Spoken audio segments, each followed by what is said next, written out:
দর্শক, ইতিপূর্বেও আপনাদেরকে বলেছি যে মালয়েশিয়ান ট্রেনগুলোর ভিতরে কিন্তু কোনো ড্রাইভার থাকে না। সচেতন নাগরিক এই দেশের।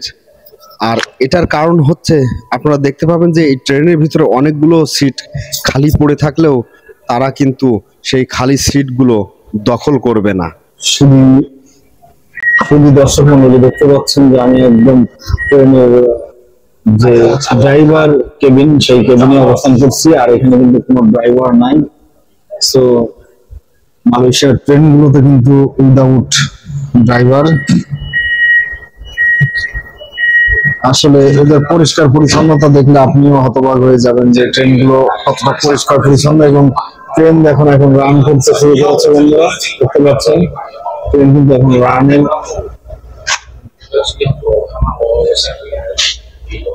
দর্শক, ট্রেন গুলো খুব সুন্দর দেখতে। ট্রেন গুলো আমিও কিন্তু মাঝে মাঝে ভ্রমণ করি। ট্রেন গুলো খুব সুন্দরই, আর পরিষ্কার পরিচ্ছন্নতার কথা তো আর বলার বাহুল্য থাকে না।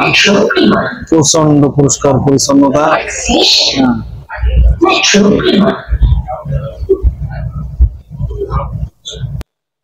দর্শক, আপনারা দেখতে পাচ্ছেন যে মালয়েশিয়া মেট্রো রেলগুলো কত সুন্দর এবং স্টেশনগুলো কিন্তু অসাধারণ পরিষ্কার পরিচ্ছন্ন।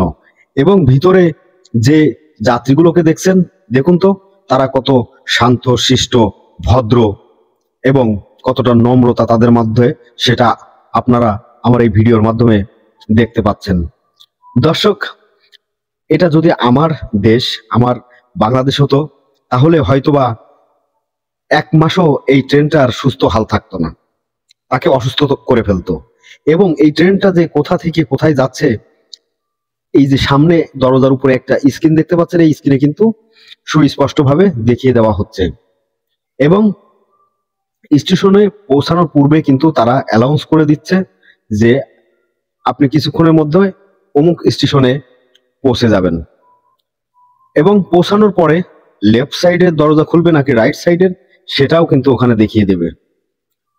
সো দর্শক, এই ট্রেনটা আসলে যদি আমার নিজ দেশে, যে কথা বলছিলাম আর কি, আমার নিজ দেশে হতো, তাহলে এই ট্রেনটার সুস্থ হাল আমার দেশের সাধারণ জনগণ রাখতো না।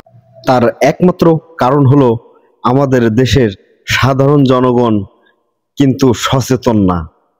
যদি সচেতন হতো, তাহলে সচেতন নাগরিক, আপনারা এই ট্রেনটির ভিতরে বসে থাকা নাগরিকদের দেখে অনুভব করুন, আর এই স্টেশন বা এই ট্রেনগুলি দেখে অনুভব করতে পারেন।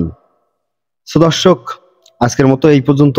দেখা হবে আগামীতে নতুন কোনো ভিডিওতে। সেই পর্যন্ত সকলে ভালো থাকুন, সুস্থ থাকুন। আল্লাহ হাফেজ।